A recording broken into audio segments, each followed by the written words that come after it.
In going through the galleries earlier today, 3 words came to mind. Poetic, playful, and pedestrian. The ordinary and everyday has been made extraordinary in this fun and surprising collection of work that brings together an international and multi-generational roster of over 50 artists exploring the real through a variety of mediums and methods. I would add that this show is as much about time as it is the real. Many of the works in the show were fabricated through hours of labor that prefer handcraft techniques to a faster, more technological approach.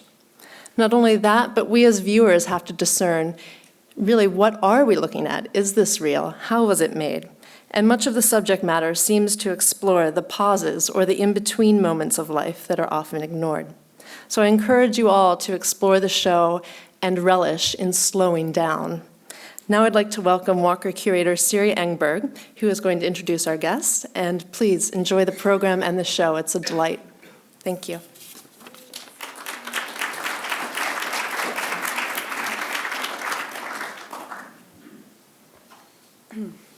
Thank you all for being here today.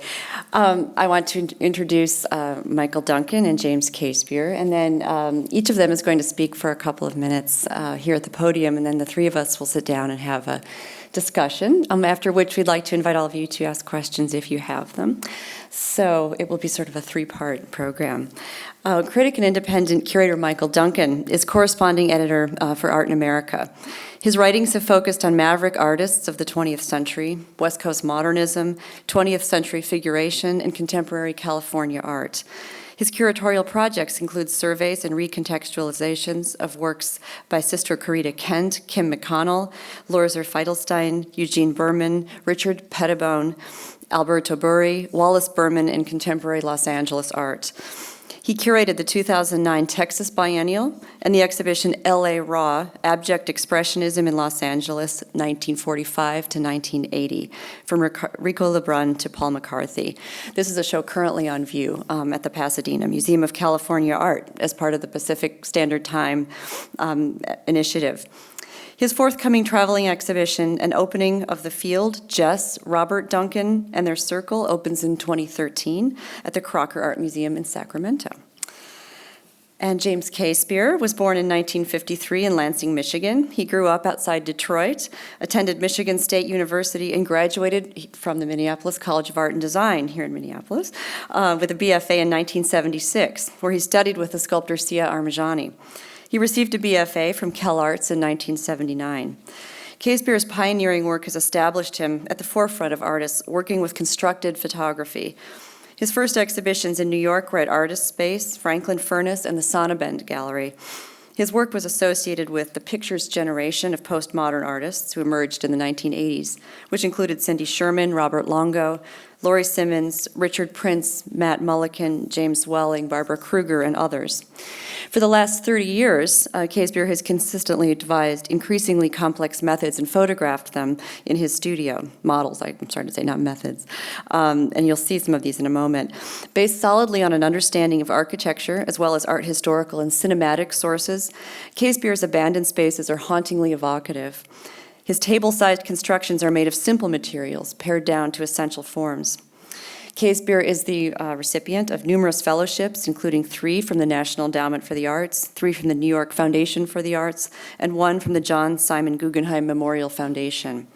His work has been collected by museums worldwide, including the Walker, the Whitney Museum of American Art, the Solomon R. Guggenheim Museum in New York, and the Metropolitan Museum of Art, New York City, and the LA County as well.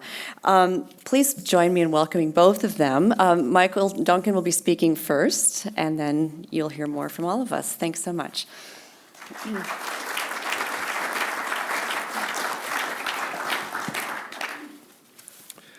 Thanks, Siri. I was really pleased to be able to be asked to speak to you about this topic, which I think is a fascinating one. And the show, to me, is a totally exciting presentation of that evokes so many different aspects of the topic and of realism. And I just want to say before I give my talk that my talk is definitely something that is intended to bring up questions and not answers. about realism and what it means. In Ovid's account, the sculptor Pygmalion was dissatisfied with the morals of the female gender and decided to sculpt an ideal woman. After carving a figure in marble, he dressed her and caressed her, praying to the gods for her to come alive. They granted his wish. Ovid reports that the couple married and had a child. The painting on the right suggests a couple of less happy scenarios of art come to life, hinted at by its title, Escape from Criticism. Either the figure of the boy is escaping from the artist's carping standards or fleeing from the viewer's critical gaze. The works offer two possible options. A perfectly real artwork comes to life and falls in love with you, or it comes to life and runs away. For me, this is emblematic of what happens with realist work. It charms us, and we love it, while at the same time, it puts us off, making us want to flee. And it's interesting to think about what provokes those reactions. Tricking the eye can accomplish a variety of things. Trompe-l'oeil art enriches our environment, expands our space, makes it more beautiful and complete, like in the Villa Farnese in Rome. But it can also deceive us into thinking we are somewhere else with other values, like, say, under a bright, cloudy sky, sunlit 24/7 in Vegas, ready to shop and spend our recent winnings on overpriced Gucci and Prada. Art historian Eckhart Hollman and Eugen Tesch say of trompe-l'oeil, quote, "Behind the entertaining surprise that a picture initially triggers often lies a deeper reflection on human shortcoming and the transience of objects. The observer is both entertained and disturbed, aware of how superficially and imprecisely he usually sees the world. To deceive the eye also means to open it."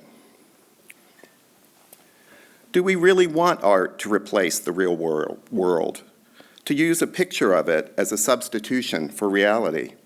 What is the point of replicating what we see in front of us? We're only capturing what is there and only a fragment of the bigger picture.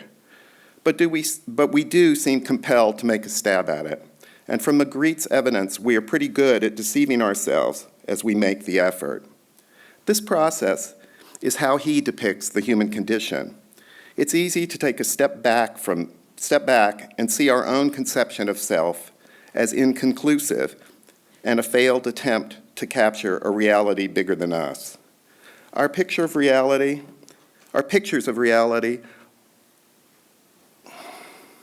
are neat but inadequate substitutes for the whole. And this is a painting by Richard Pettibone. It's not a very good slide, so I'll read the text. Marcel Duchamp is without question my favorite artist. He made being an artist seem so easy. Just pick something. A urinal will do, or a bicycle wheel. And being an art collector is easy too. Just buy something, anything. A urinal will do, or a bicycle wheel. A snow shovel is nice. In school, clever bad boys know whose shoulder to look over and what to copy. Around 1915, artist trickster Marcel Duchamp cribbed the forms of a urinal, snow shovel, and bicycle wheel, claiming them as his own art. These artworks' greatness stems not simply from Duchamp's conceptual audacity in pronouncing common objects as art. He was able to see that these everyday things could serve as sleek, beautifully designed artworks, formally resolved in the mode of Brancusi sculptures or African masks. The secret of the ready-made success was their discoverer's refined discernment. The fact that, as Richard Pettibone put it, quote, Duchamp was the most tasteful person that ever trotted the planet. Houston curator Germaine McCage's 1958 exhibition, which selected beautifully designed proto-modernist objects from every imaginable culture and time period, demonstrated the open nature of the concept of the ready-made. Here, a curatorial voice alters everyday objects, contextualizing their formal properties as art. Does her selection change the nature of the objects? Maybe.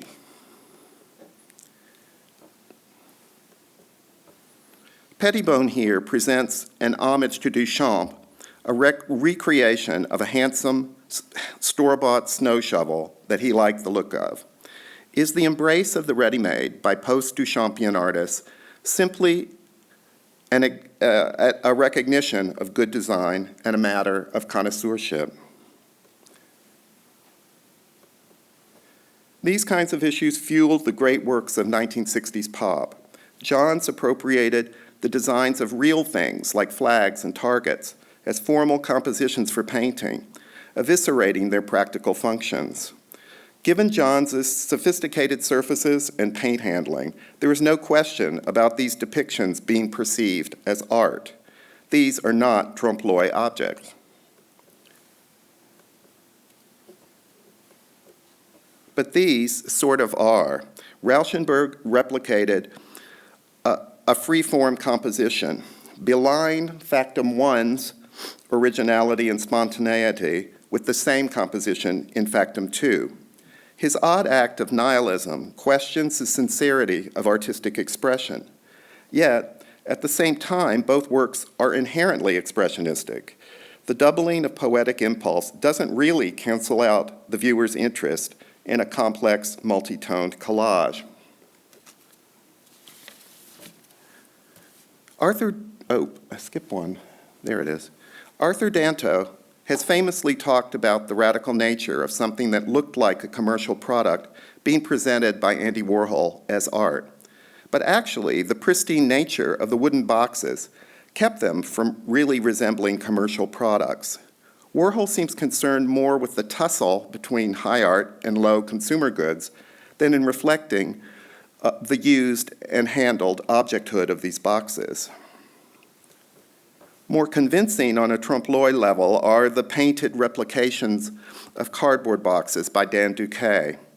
Committed to a particular object, Duquet uses acrylic, airbrush, and gesso built up to create ridges of corrugated cardboard boxes, including their signs of use. There is a meticulous attention paid to a disposable container that is more or less invisible to us in everyday life.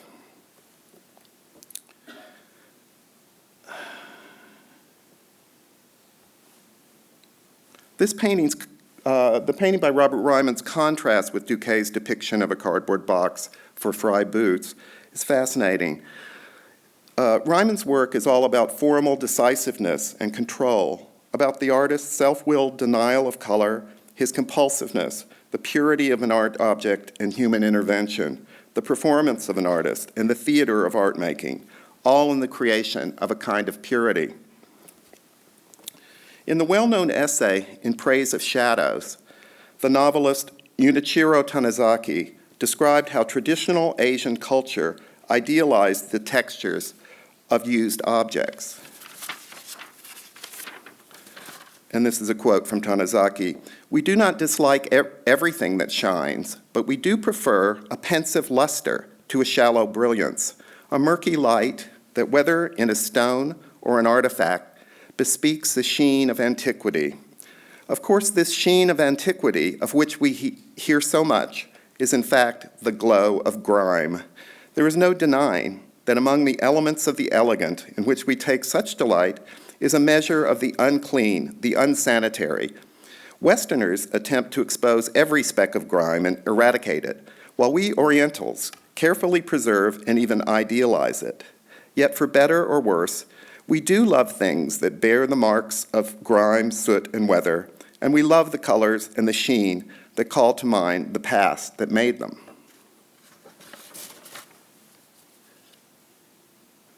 Duquet's attention to the painted surface and the recreation of every label, scrape, and staple seems spawned from a Tanizaki-like faith in the accrual of character through time. To give a simple box such scrutiny confirms the radical nature of the particular. For me, the replication of a particularized object, showing wear and tear and the human touch, is wildly different than the replication of a pristine, idealized container used as a cultural or personal symbol. The truly particular, unique art object is a kind of miracle of attention and a redemptive statement asserting the meaning and significance of art.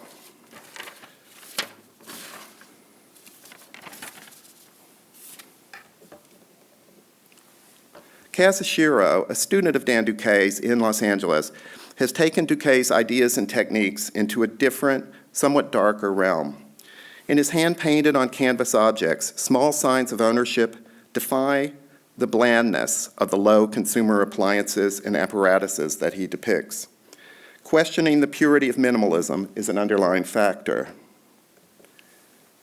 The gritty nature of American culture infiltrates the plastic and fake wood grain of Oshiro's work, carrying on in a less aggressive way the kind of pop art critique offered by Paul Thek in his amazing inversion and addition to Warhol's Brillo box. For me, Oshiro's attention to quirky white trash bumper stickers and scratched out ID tags humanizes and makes complex the cultural critique.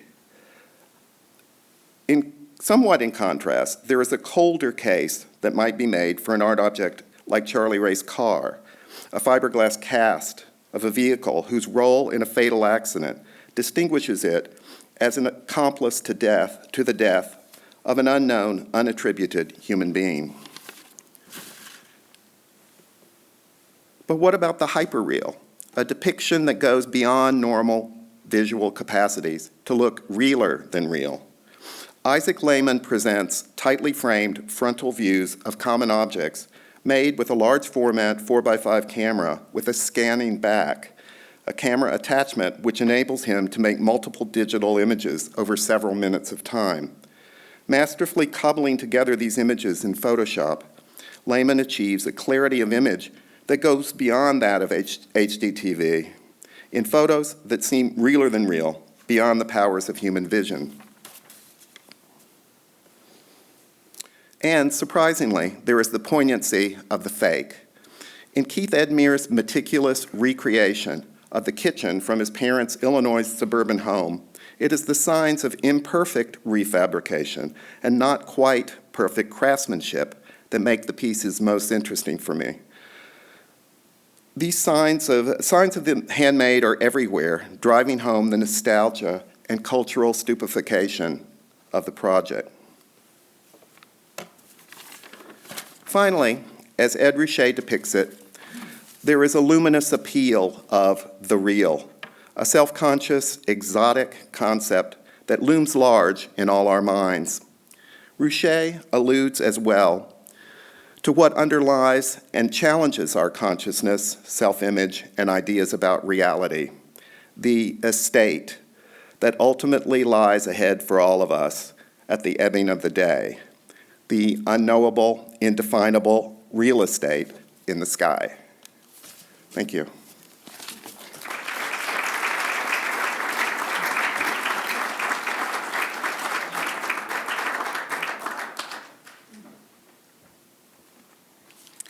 Thanks, Michael. And now we've asked Jim Casebere to come and talk a little bit about the path his own work has taken in regard to some of these ideas. I asked Jim to pull together a few images that trace kind of the development of the work from the more fabricated to the more hyper-real, as we talked about earlier. So Jim, if you would come up and give us a few moments of time, that would be great. Thank you.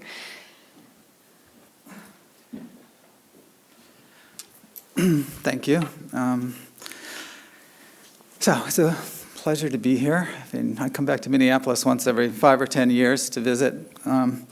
So I brought a few slides starting in 1975 with really the first photograph that I shot of something that I fabricated in my own studio. And this was called Fan as Eudaemonist, Relaxing After an Exhausting Day at the Beach.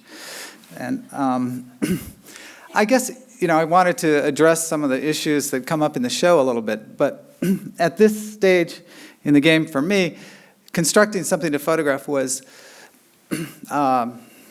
related most to what other artists were doing with photography, not with the discipline of photography itself. So I'm not trying to photograph the real. I'm trying to actually go beyond the document of a performance or temporary installation through constructing something specifically and only for the camera.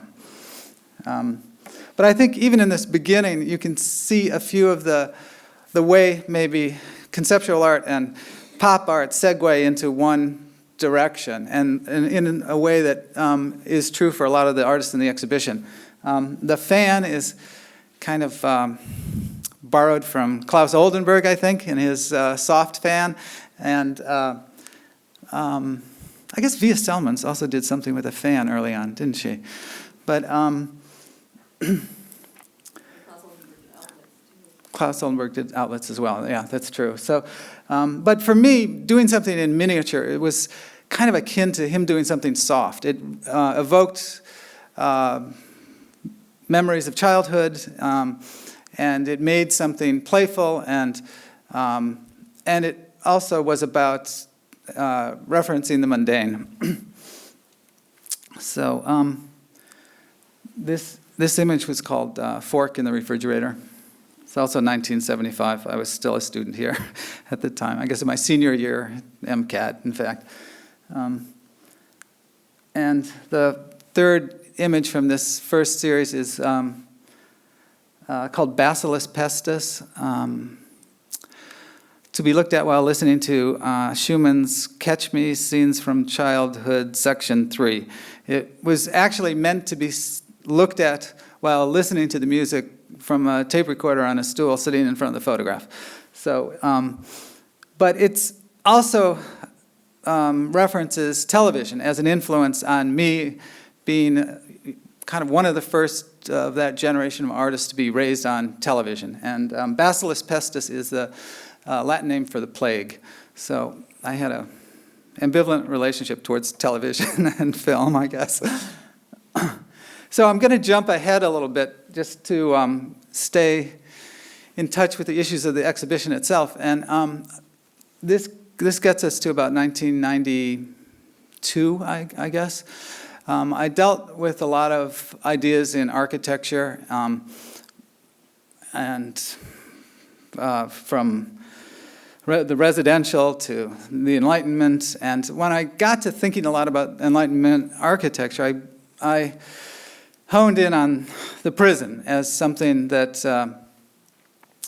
was important historically, because during the Enlightenment it was one of those social institutions that was clearly defined, and a lot of the almost all of the important innovations regarding prison architectural design took place in America. And so I set about making models of 9 different prison types representing those different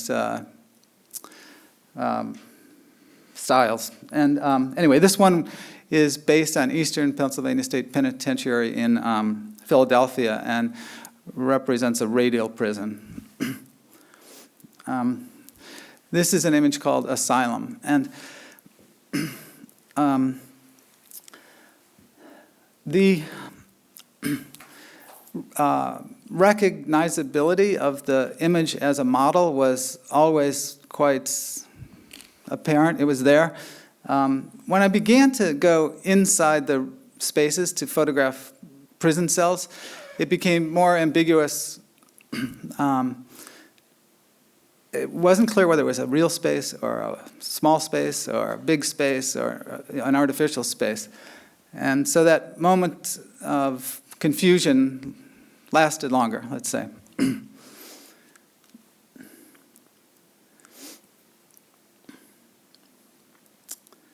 So I continued to work with images of interior spaces for quite some time. And, this was about the prison boom in America. It was about the prison as, in a Foucault sort of sense of the word. It was kind of a reflection on prison as metaphor, but it was also a mirror to my own practice as an artist. It was a mirror to the camera and to the studio itself. And And most of the work was done by me. It was me alone in the studio by myself, working hard to sort of realize an image over a prolonged period of time. At some points during the process, and preceding this, I would have assistants in the studio helping me build things and so forth. But primarily the work was done by myself in this studio-bound practice, I guess.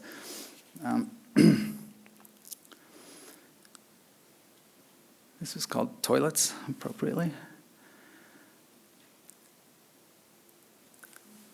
So I think while the prisons were also largely about kind of sensory deprivation and the structure of the space itself, I began to move away from that into more sensuous image, I suppose, where the structure of the architecture was broken down by the light and reflection that I used, and it became more about the image than the space. So there were a number of images that I shot that involved the use of artificial water and references to different architectural places and types. Well, kind of after that period, I returned to try to deal with an exterior space, and this image called Tripoli was the first of that series. And it was kind of the most complicated model I built at that time, or it felt like it anyway. And really shortly after shooting this picture, which was kind of the end of a whole series of images dealing with the Middle East, and I jumped to building these little houses. And at this point, my process changed. I knew that it was difficult to make something look real if I shot a picture of a model from the outside. And so I began to find ways to add detail, add more information, and try to replicate certain things that would give you the immediate impression of being in or memory of a place you've been before, let's say. So light became more important to me. Creating the sense that you were in a particular place and time, be it a time of day or a season, was important. So and the process of making really changed. The model got a lot more complicated, so the process got more complicated. Whereas previously I would build things out of foam core and paint them, cover them with joint compound, and paint them again and sand them and so forth. Here I had students or assistants build things based on photographs I found on the internet. I'd have them rebuilt. I'd modify them myself. I'd modify them, and then I'd have somebody else do a 3D model using a software program called SketchUp.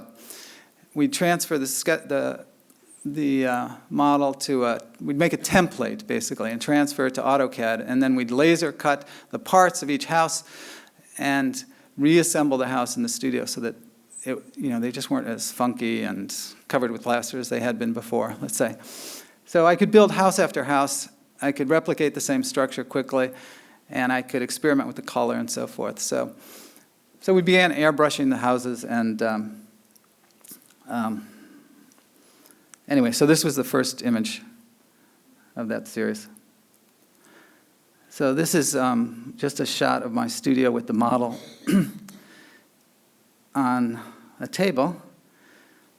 We later, the model kept growing and growing, so this might have been at a stage where it was 6 by 12 feet. I still have it, and it's more like 16 by 20 some feet at this point. And the sawhorses were moved to dollies, and so I could rotate the model in space, move it around the room, and in this case, shoot it from above. So here we used color gels over the lights and so forth to try and create the sensation of moonlight. And then with this, I think we had 9 different lights coming from the sides, different directions, and we built a scrim that came down above to reduce the contrast, and it was quite elaborate. But all the houses, I think at this point, the color scheme has changed. They've all been repainted and modified for this image. And the landscape, the shape of the land has been altered too. It's been expanded. This looks slightly bleached out, but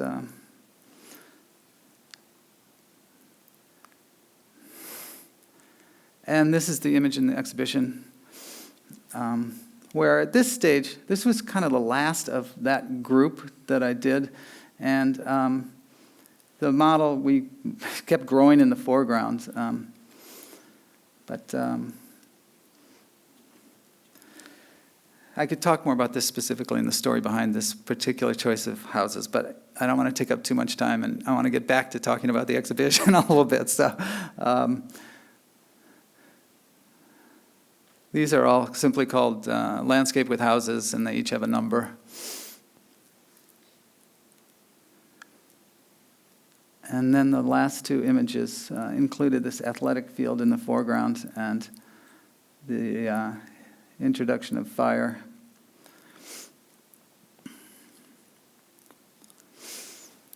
So those are the photographs I wanted to show anyway, and I guess the three of us are going to sit down and talk about it. Okay, thank you for listening.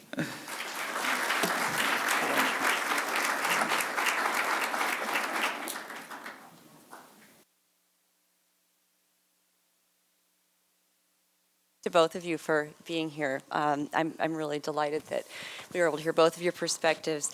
And Michael actually suggested earlier that maybe we should begin by having me give just a little bit of background on the curatorial premise behind this exhibition. It is a show with 55 artists and 90 works. It's a huge topic, as I think we've all been grappling with over the past couple of days as we've been talking about this afternoon. And so I think what I'll do is kind of walk you through a bit of the thought process involved in Lifelike.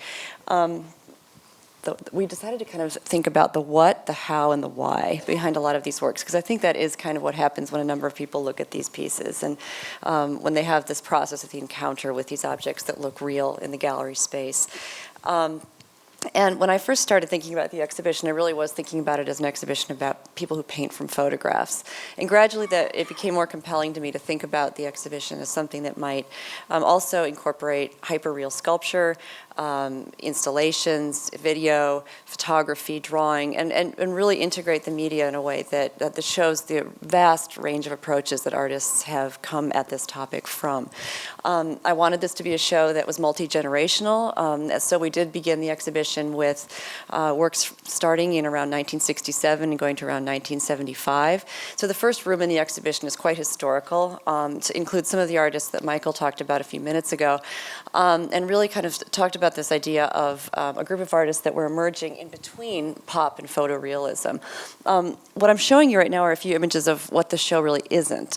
This is an image of Richard Estes, an iconic photorealist painting from 1970. And there is a group of artists that are technically or historically called the photorealists, Richard Estes, Robert Cottingham, Ralph Goings, and others who really have, over the years, been kind of grouped together as part of a movement that emerged post-pop in America. It also had some outcroppings in Europe and elsewhere, I would say, as well. But I was not so much interested in talking about this as a point of departure, because it really was more about sort of an iconic view of urban America. Say it was about movie marquees, drugstores, shiny chrome on cars, slick building surfaces, not really about people or about sort of the human experience or about day-to-day life. And what I was really interested in was perhaps showing, here's a Robert Cottingham, 1971, Ralph Goings. You see where I'm going with kind of how I feel at least the photorealists were categorized. And really their composition was quite formal. I mean, if you look at a 19th century painting and then you look at something like a Richard Estes, there really is quite a very deliberate, very focused kind of composition at play here, very classical, if you will. And I was interested in more this kind of realistic painting. This is actually an artist that Michael introduced me to earlier on in the process of this exhibition, as we were talking about a year ago, actually. But this idea that painters could be working from their own experience, or sculptors, looking at day-to-day moments of everyday life, thinking about sort of the, as Ashley mentioned in her introduction, the in-between spaces, the objects that we might discard, throw away in daily life, and the idea that these artists might bring something like this back to life, remaking a ready-made, for example, was something that was quite interesting to me. So artists like Hendler, who's a quite under-recognized California artist, were interesting in that regard. Via Selman's became a real touchstone for the exhibition. Her paintings and sculptural objects that depicted moments in her studio, moments in her daily routine, objects that she used in the making of her own art, were all quite influential to the kind of ethos that I was working at revealing in the show. As was an artist like Robert Bechtel, who was often shown with the photorealist, but I think really did have much more of a human side to his work. He was depicting his family in many of the many of the paintings, kind of errands, everyday life, moments at meals, things like that. Whereas the other photorealists were more interested in kind of unpopulated spaces in the urban scene. And likewise, Chuck Close, who at some points in time has been shown in the context of photorealism, really is not so much about that for me as well either. He's an artist who is very process-oriented, as are many of the artists in this exhibition, working basically transposing an image as information, row by row, square by square, in a very methodical process. And this is something that I think is really important to the way a lot of these artists are viewing realism. It's not as much about the final pictorial result as it is about that rigorous, systematic, studio-oriented process in getting there. So Close was very important in that way. And also, he wasn't depicting celebrities or well-known people. He was depicting his family and friends, other artists. So like Bechtel, it's very personal. Franz Gersch in Europe, again, was kind of showing the bohemian side of life in vast photorealistic paintings. And Gerhard Richter, in some of the paintings that he made early on from photographs, was really looking at this kind of utterly banal imagery, the most ordinary subject possible, things that he would find around the home, things that he would find in advertisements. Sylvia Mangold, painting from life, not from photographs, but showing the surfaces in her own home, the floors very often, but often incorporating elements of trompe-l'oeil, like the ruler we see here, and other tools of her own artistic practice. Artists like John Clem Clark. So this is kind of this first section of the exhibition. This looks like a piece of plywood, but is of course almost like a paint by numbers, really intricate abstract composition via Selman's eraser. Dan Duquet, who Michael talked about a moment ago, and Alex Hay is another who I think really kind of exemplifies this idea of the found object then remade as something quite personal and monumental. So I guess I'd like to just, and then the show really then kind of evolves, I think, into ideas about the uncanny, artists who emerged in the 1980s, early 1990s, playing with the idea of the viewer encounter and finding strangeness in the familiar, and then really kind of mixing up the exhibition into a much more multi-generational approach. And that's what I'd like for all of us to talk about, really, is this idea of how many different angles these artists are coming at this topic from. So I've kind of given you the background here, but I'm interested in hearing what the two of you have to say about the everyday and how so many of these artists have approached this topic. Right. Well, Jim and Siri and I have been talking about this for the last 24 hours a lot. Yeah. And what's interesting is just how once you get going with the ideas in the show, there's so many different directions that you can take, and they're all interesting. So it's kind of overwhelming. But what I love about the show is that it's unlike some group shows that are very pointed, where the curator tries to drive home one theory of art history or something. This show is very open-ended, where even within one gallery you get radically different approaches to what trompe-l'oeil or the fake or the artificial or whatever term you use to kind of hone in on what's in the show. You just get a lot of points of view, and it's I think it's a really wonderful show on that level in evoking questions and questioning kind of the status quo of what we all think of as art objects. But one thing that just occurred to me as you were going through that is the kind of the role of minimalism as the lurking force behind a lot of the 60s and work up to the present. I mean, artists are still reacting to minimalism.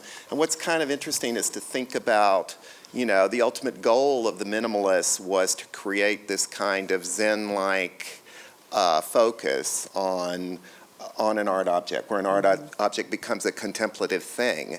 And so I think with a lot of the realist artists, they just wanted to show how you can take an everyday object and make that into a kind of reverential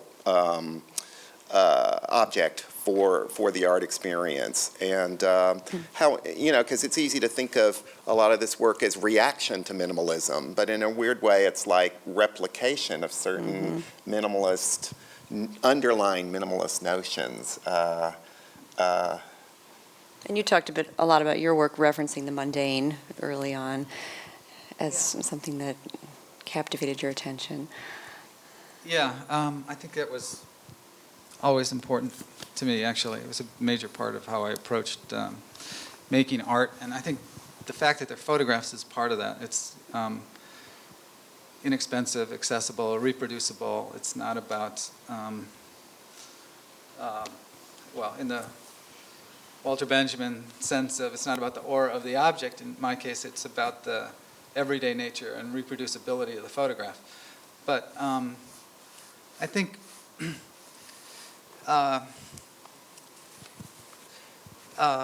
one other idea that occurred to me during the introduction was when, I forget your name, I'm sorry. Ashley, right. When Ashley talked about these moments, and I think it's come up when we were talking too, of in-between things, like the thing you see out of the corner of your eye, the unrecognized beauty, in some cases, of a garbage bag.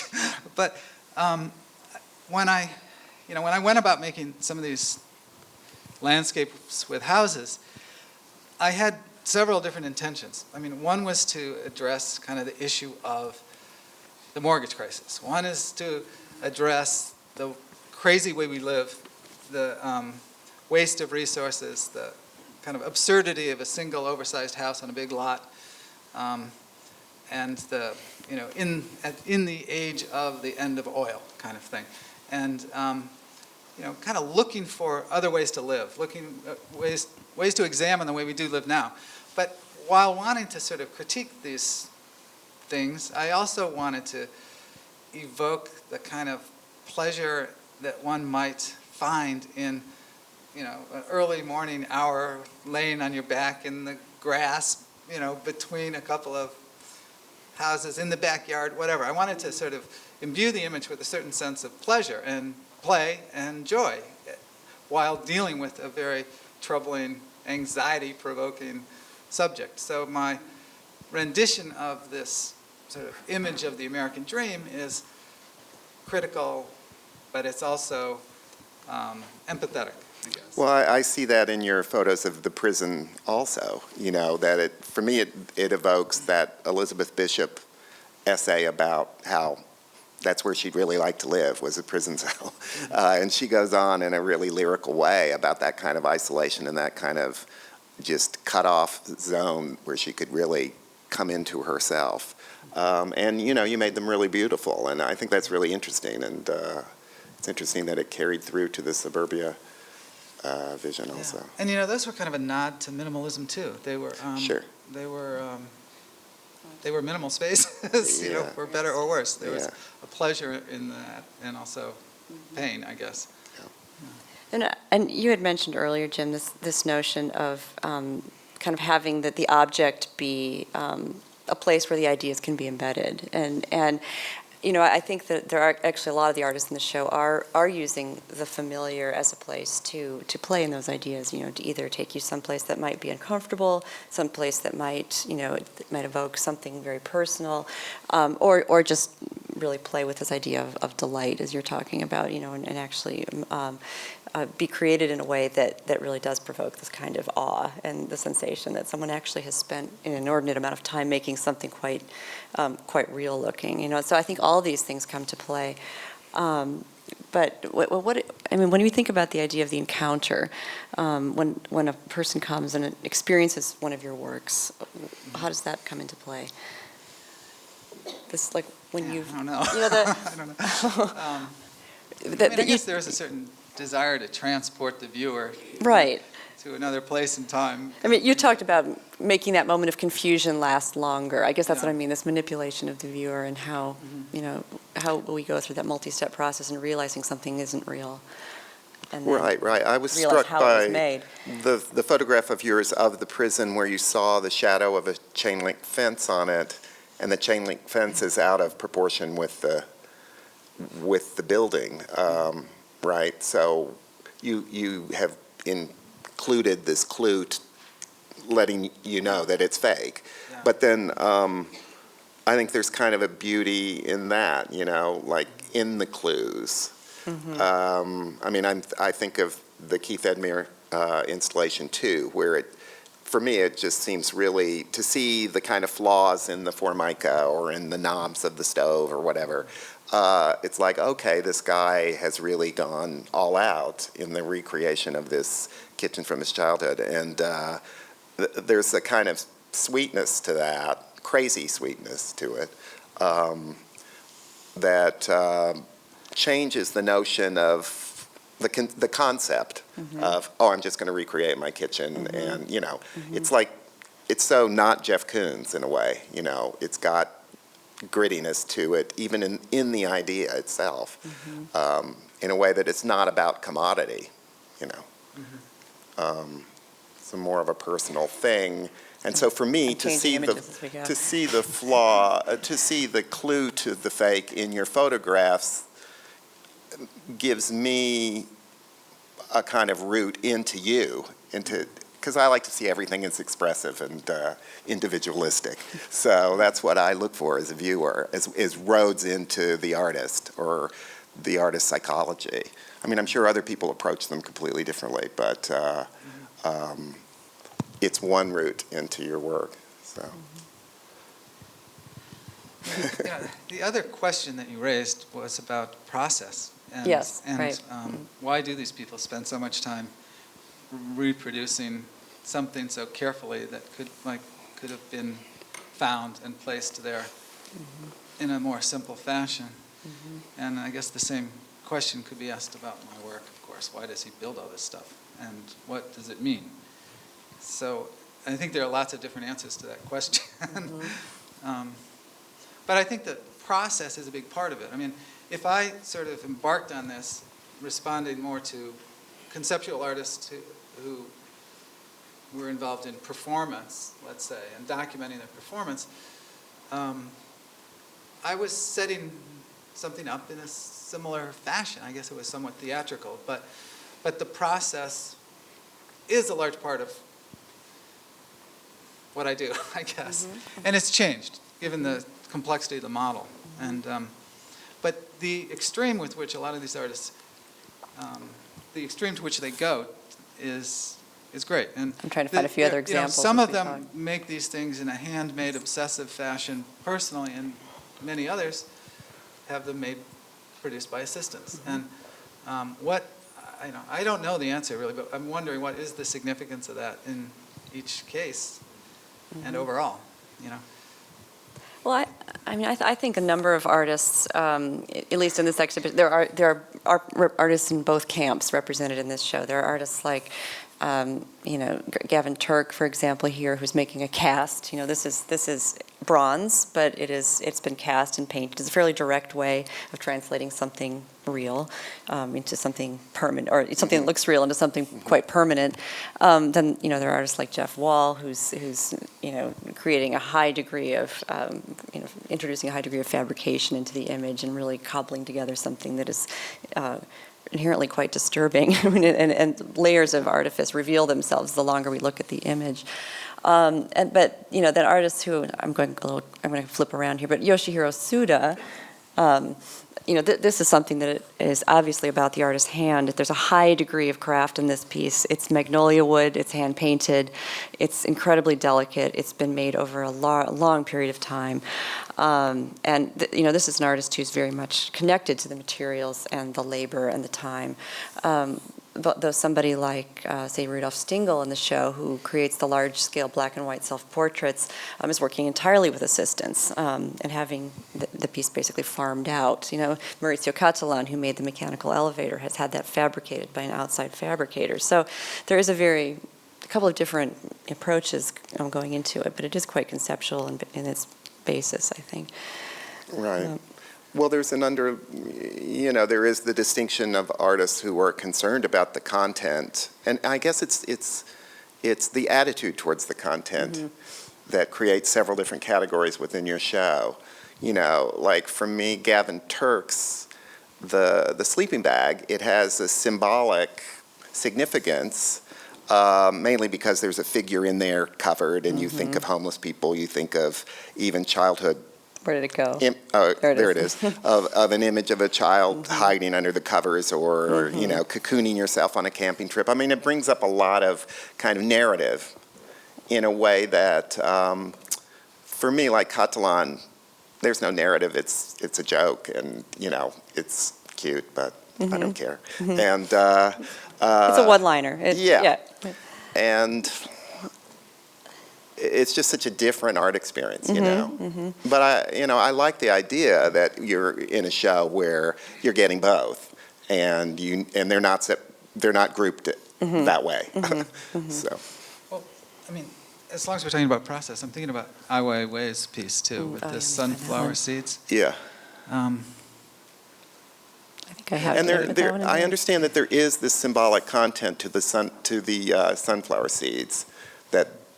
Well, the sunflower seeds were made over the course of a number of years by an entire village of assistants, basically. But there's some significance in Chinese culture. Yeah. The sunflower is a symbol that's in a number of important portraits, and it shows up in a lot of the historical work. But the sunflower seeds, just to give a little background, Ai Weiwei made this as a larger project for the Tate Modern in London, where the entire turbine hall, which is a large atrium-like public space at the museum, was covered in this carpet of porcelain seeds, each one of them or cast and then hand painted by assistants. They're strikingly real. A jar of them is in the exhibition, and for a while visitors were allowed to actually walk through this carpet of seeds and lay in it and pick them up. And but then the dust from the porcelain started to make it a bit of a hazard, and they had to cordon it off. But it was really this kind of sensory environment where one really did become part of this process. Well, I start to wonder, is there a problem with this mode of production? Is this too much like Apple Corporation? Are these people decently paid? Are they children? Are they working, long hours? Yeah. What does it really signify? What's the larger message here? And would one beautifully done sunflower seed do the same thing in a vitrine, like Tom Friedman's bee? I think if Tom Friedman had hired a bunch of fabricators and there were 15 bees in that vitrine, I don't think it would be as good. I don't know. For me, it wouldn't be as interesting. I don't really know why, but I do know why, because the one bee shows his obsessiveness and the. Right, exactly. Yeah, I like all that. And then, then there's there are the range of artists in the show that are transposing the found object into something very different by the way they choose to use materials. The porcelain is a nice example. Something like Susan Collis's bag here. This is a drawing essentially. It's made on paper. It is done entirely in ballpoint pen. And graphite, again, with helpers, creating little sections of the bag one at a time. Yeah. But this idea of completely losing yourself in the process, I think, is something that a number of the artists are pretty engaged with. And the choice of bags and boxes, it's so much an embrace of the sort of invisible parts of our lives, the containers that do not signify in our everyday life. We're interested in what's in there, instead. But Another of Collis's pieces in the show is this one, which is essentially, it looks like construction debris left over from the gallery install process, but we're really looking at something really as precious as jewelry. This is exotic hardwoods and mother of pearl and sterling silver to create the studs. The drop cloths are hand embroidered. So there's this incredible level of craftsmanship going into what essentially looks like something discarded. And this brings up kind of another strategy that I think a lot of the artists in the exhibition are interested in is the idea of just kind of leaving something in a place where it might be encountered by the viewer, but it's not necessarily essential that it be discovered in their mind. Sometimes we were instructed to put some of these pieces in more unlit spaces, out of the way corners, and their artifice can be revealed to you slowly if you take the time to look at them, but you could also just walk past them and not see them at all, and that's something I think a lot of these artists are content to let happen. well, it's the antithesis of all the festival art and the kind of Disneyland art that's so omnipresent in biennials and all that stuff. But I think the using the space of the gallery as a place within which to frame the art. I mean, it certainly goes back to Duchamp and the ready-mades. But this idea that one can install something in a corner or in a space that really makes your encounter with it become quite poignant or quite surprising. And I think there's a certain amount of choreographing that artists can do sometimes in terms of the viewer's experience. Right. Were you going to say something about that? You were nodding. Well, I'm just thinking about finding these things in a place other than a museum, Yes, for example. right. That, I can imagine stumbling across this pile of debris in an unexpected place where it's not designated as art, and then discovering that, in fact, this isn't what it seems, would be a remarkable experience. And so, it's framed by the museum, and we know it's defined as art. So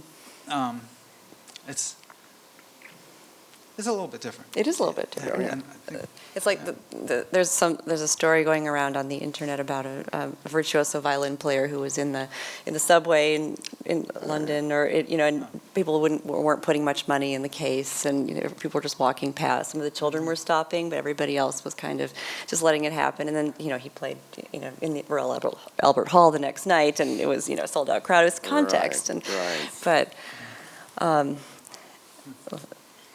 So a couple of these are all kind of questions of the how are these things are being made, how these illusions are being created. Thomas Demand creating entire rooms from cardboard and paper and then photographing them as large-scale scenes. Similar, his models are large-scale though, as compared to yours, which are smaller. But a similar strategy in creating this kind of pared back, distilled set essentially, and then creating the photograph as the piece.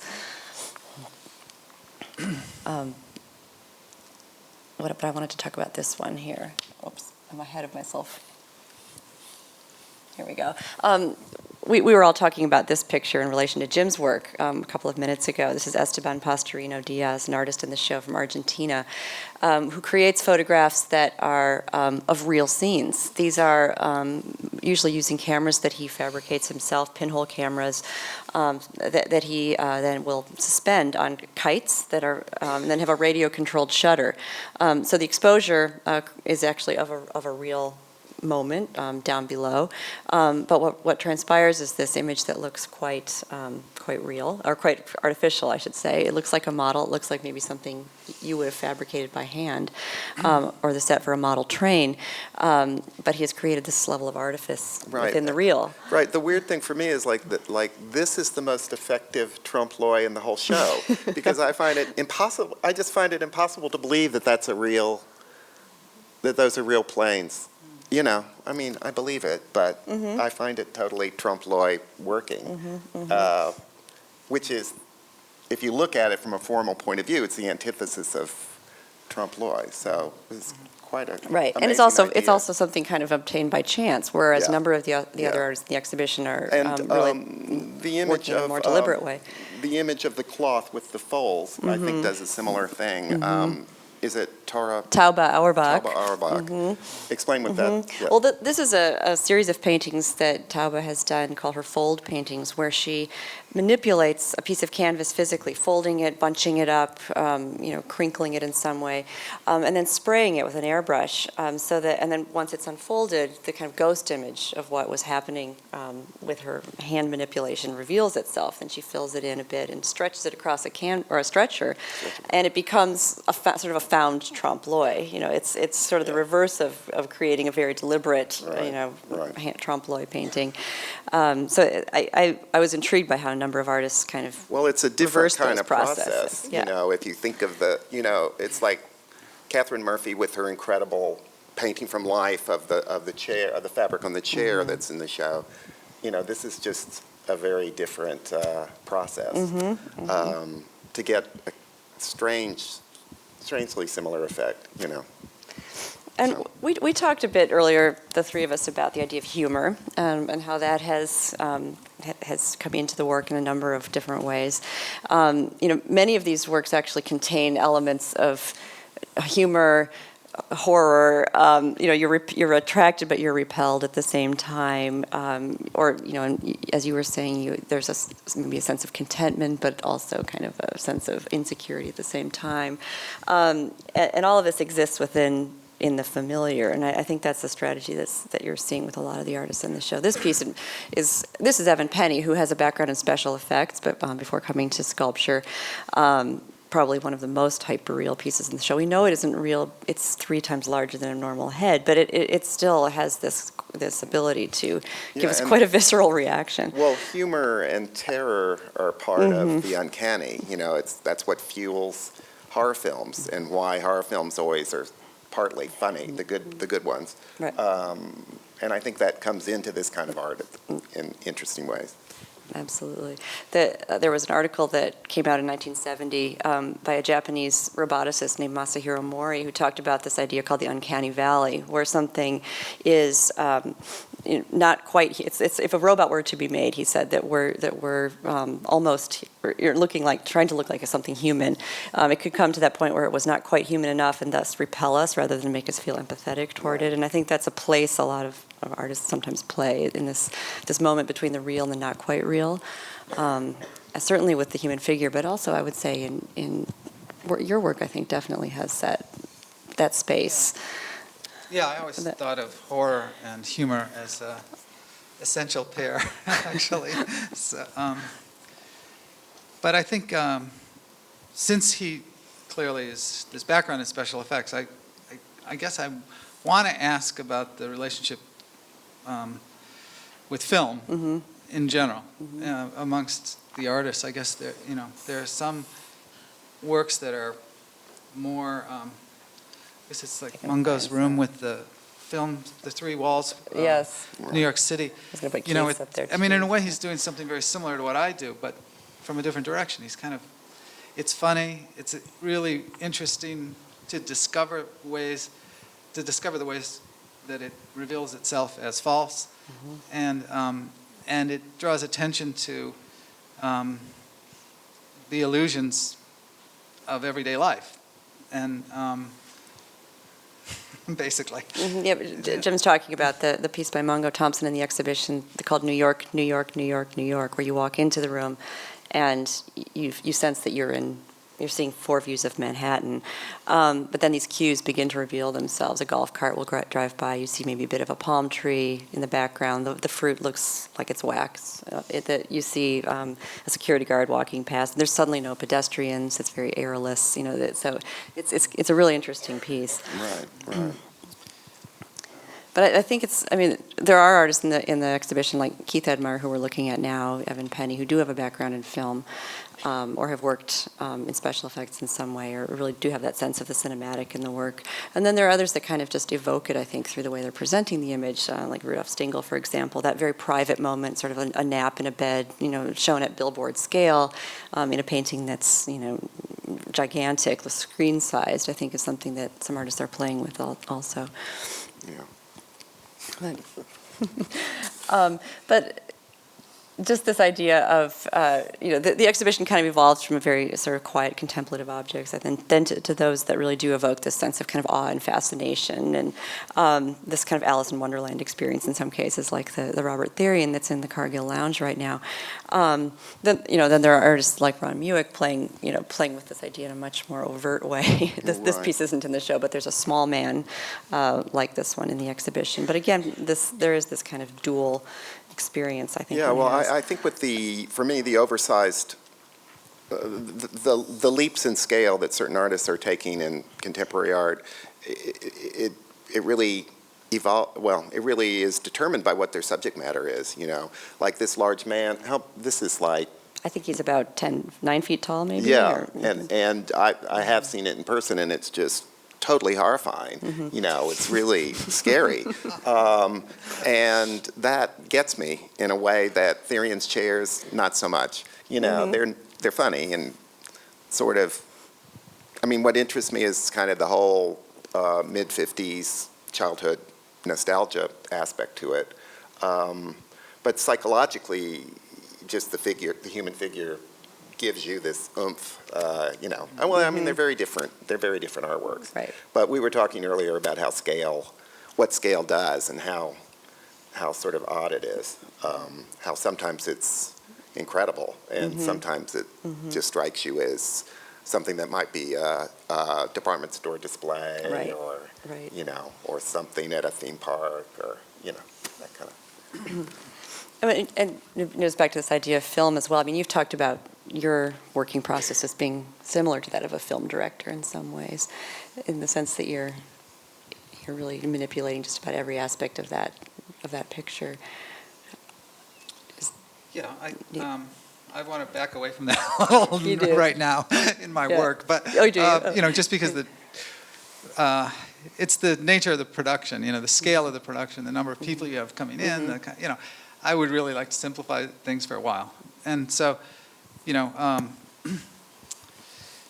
but, that's about process. Process is important. And, in my case, making these images, that process is a necessary part of it. And, the reality is I'd rather be alone half the time, or I cherish the times when you can be thoughtful and reflective and enjoying, being creative alone.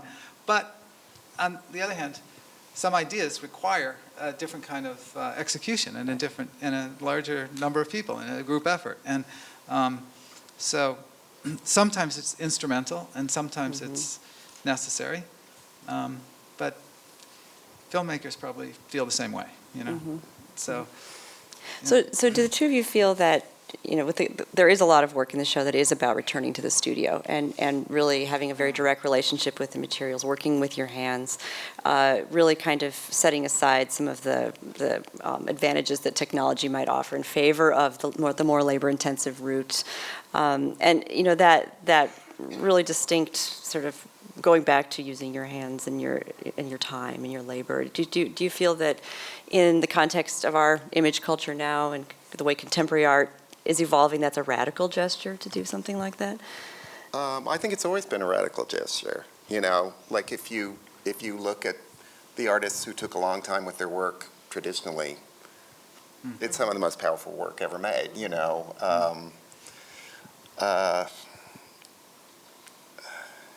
Yeah.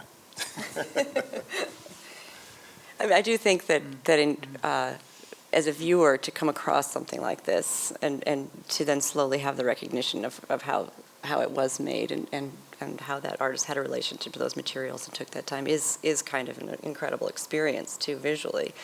And sometimes I think to encounter something like that is startling, actually. Yeah, and I do think that there is a kind of art that was very popular in the 90s and the last decade where it's kind of going to the 99-cent store and buying a bunch of stuff and then using your glue gun and gluing them together. The Home Depot aesthetic. Yeah.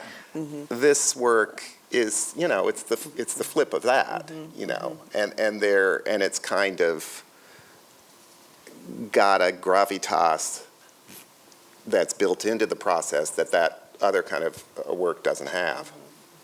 And I think that it's a good time for this show. Yeah, You know. maybe so.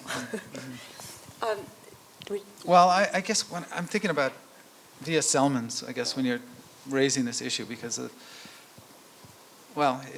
seems poignant in relation to the process for her, and it comes across in the work that somehow the time it takes is important, and it you can feel it when you see it, and anyway, she seems to be an example of one of the some of the earlier work that really had an effect on other artists, I think. Kind of infusing a bit of poetry into the process at the same time. Yeah, it's true. Well, we'd love to entertain your questions as well, if any of you have questions for Michael or Jim, or questions about the exhibition in general. I think we have roving microphones. Yes, we do. So if you have a question, maybe raise your hand and somebody will come make you amplified. Anyone? Well, I want to continue that discussion a little bit about the importance of the handmade, because as a practitioner who is involved in that, I'm also self-conscious about a sort of an over-fetishization of that. That it's both maybe radical to devote that kind of time, but it's also something that's very much like a defined character of what an artist does by sort of a very broad popular public, and it's sort of not radical in that sense. Mm-hmm. So I guess I'd like to hear your reactions about that.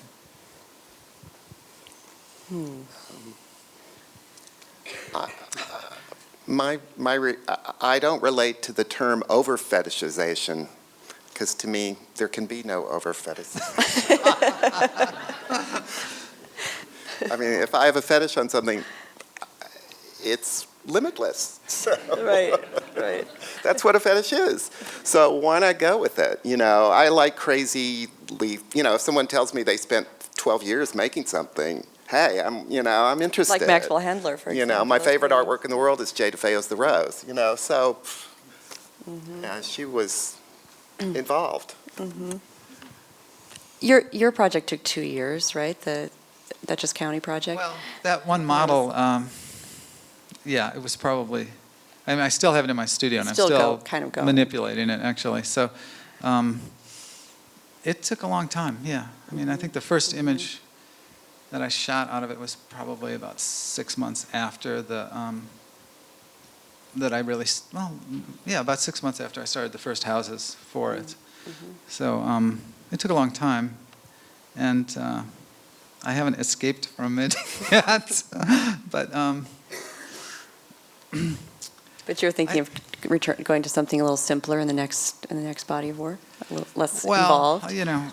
I guess I am taking like the last image in the group that I showed was a fragment of the model, not the whole entire. It was not a shot of the whole thing. It wasn't the overview. Mm-hmm. So, in taking a closer look and trying to make that work for me, I'm trying to simplify the process at the moment while still using some of all that I've constructed, I guess. But so it's, in a way, it's practical, but it's emotional too. Right. Yeah. Other questions out there? Okay. Yeah, out here in front.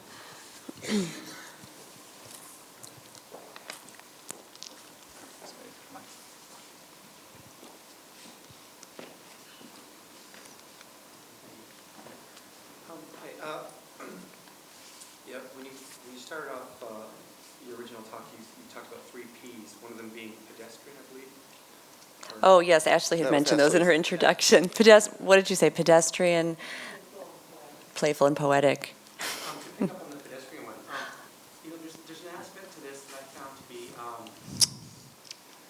maybe a way of looking sort of at the contemporary art world in the sense that it's some of this struck me as the art struck me as being very recursive. Like, in other words, to spend a lot of time to create an object that just looks like something that already exists, in a way shows an incredible lack of imagination, in a certain way of looking at it. That to take it, and the idea of sticking it in another context, I think, is revolutionary. Now, if you come across the giant eraser in a schoolroom, kids would freak out. They would just, it would be such an unusual context for it. But put all together, I'm wondering if in some way, to me, it struck me as kind of maybe a bit of a, I guess there's always a crisis in the contemporary art world, but a crisis of imagination, that people are just reproducing things that already exist. Now, and I don't want to attack you, Jim, in that sense, the way that you're doing that, but because there, like especially in the earlier pieces that were shown up there, how those were evoking something else other than say an actual photograph of a prison room. I felt that there was a space to move into there, but some of this work seems very facile.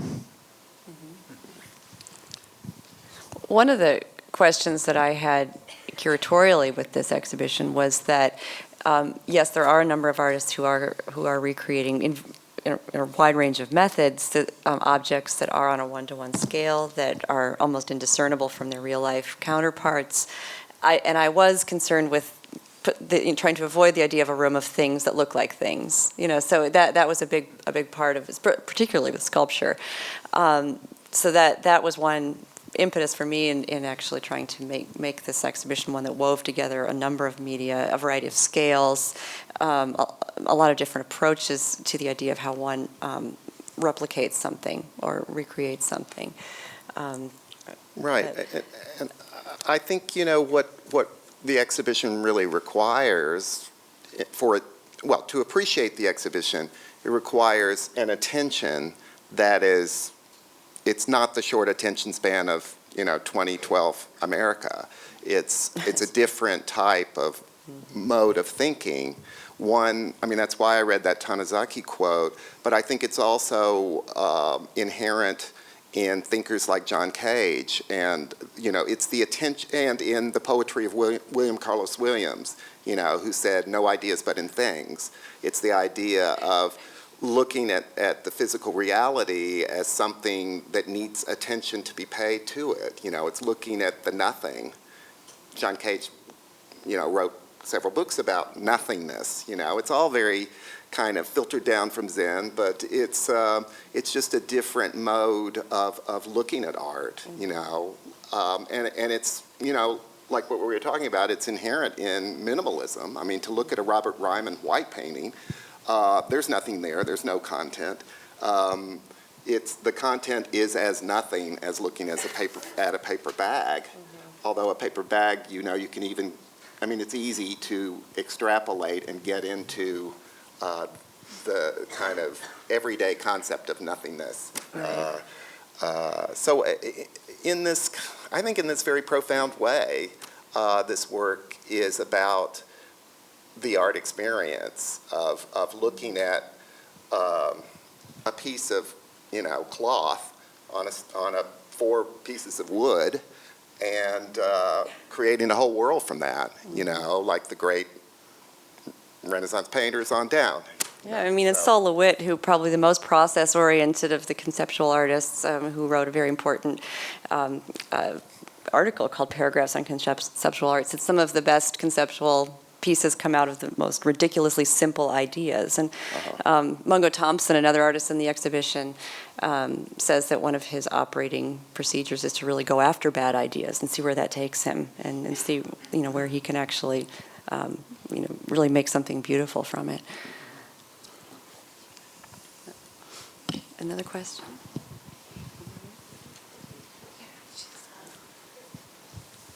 I had a question or an observation, and it has to go to what I experience as very powerful content in the exhibition. I know that a lot of the appeal of the show has to do with some of the qualities of process and trompe-l'oeil, but for instance, one of the things that struck me is that there's a lot about artistic labor in the exhibition, about making things and the durational, qualities of taking a long time to literally labor over something. But then there's also real labor. There's reference to a janitor, like an old guy with no name. I feel like in the show there is this it is an exhibition that's about the everyday in a way, but it's also an everyday of a certain type. And it's a type that's very, very humble.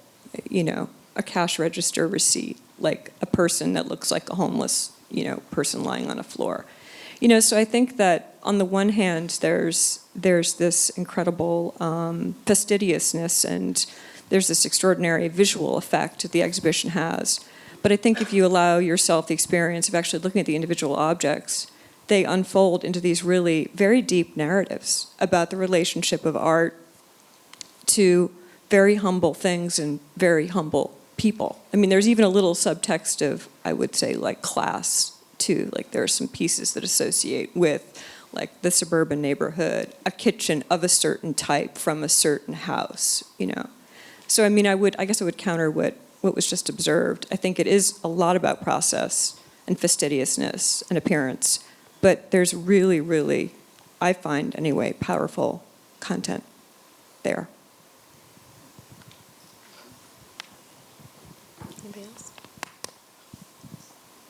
My question is related to the previous question about this crisis of imagination. And it seemed like the three of you agreed that there's some delight in encountering a lifelike replica of an object or happening upon it. And it seemed like there's a different crisis in the contemporary museum, which is the barrier, say, between Dwayne Hanson's piece that roped off, which mediates a person's the possibility of actually encountering it that way. Is that something mandated by the artist, or is that a curatorial decision? That was something mandated for our opening last night because of the crowds, but it's actually gone. We will be not showing it with the barrier for the duration of the exhibition. And actually the lender says that the artist always intended that the piece not be destroyed by that kind of physical barrier, and the encounter become an essential piece of what the piece means. Absolutely. So some of those were necessitated by the crowds last night, if that's when you saw the show. But you're right. In museum practice, it's challenging. Some of these things are quite fragile. The weeds actually will have a barrier the entire exhibition. We don't want someone to step on them. The bee had to be underneath under a vitrine. So. Although Friedman's piece with the feces came to life when somebody sat on it because it wasn't in a vitrine. He did a. No, it's an interesting question. When do you decide to prohibit the delight of the viewer? Right. Well, I think it's David Lefkowitz, who spoke a minute ago, is actually one of the artists in the show who's done a project that's really very much about encountering the object unexpectedly. I mean, his outlet covers and switches and light plates are all over the Walker right now. They're in the exhibition, but they're also in our public spaces. They're also interspersed within other shows here at the Walker. None of them are labeled. None of them have barriers. They're all just out in the open. So that's the kind of piece that I think is really important to intersperse with some of these others that are a little bit more protected. It's over here. Because of the labor and process in the pieces, do you feel like there's somewhat of an underlying John Henry-esque statement of individuality against today's technology at all?